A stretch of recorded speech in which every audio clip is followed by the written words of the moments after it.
সকালবেলা উঠে আমি এরকম অনেক কথাই বলি যেগুলো বলারও কোনো দরকার নেই, শোনার তো আরোই কোনো দরকার নেই। সকাল সকাল উঠে দেখলাম একটা পার্সেল এসছে, আরও একটা পার্সেল এসছে।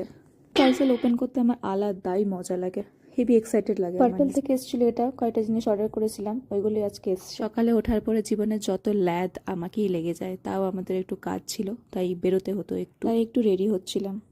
শীতকাল চলে এসছে, মানে আমি পরার জন্য সব থেকে বাজে জামাটা সেটাই বের করি।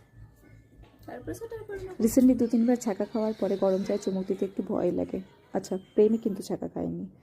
তারপর রেডি হয়ে বেরিয়ে গেলাম। বাইরে মানুষজন কম, ধুলো বেশি। এত ধুলো নিজেকে ফ্রাস্ট্রেটেড লাগে আমার বাইরে। যদিও খুব একটা রোদ ছিল না, আমার বিএড এর স্কলারশিপের জন্য কয়েকটা কাজ ছিল, সেগুলি করতে বেরিয়েছিলাম। গাড়িতে পেট্রোল ভরার পরে এইখানে গেছিলাম কয়েকটা ফুল কেনার জন্য, যেখানে আমাকে রীতিমতো লুটে। বাড়িতে ঢুকতে ঢুকতে প্রায় 1:30টা বেজে গেছিল, তো স্নান করে ফ্রেশ হয়ে গেলাম।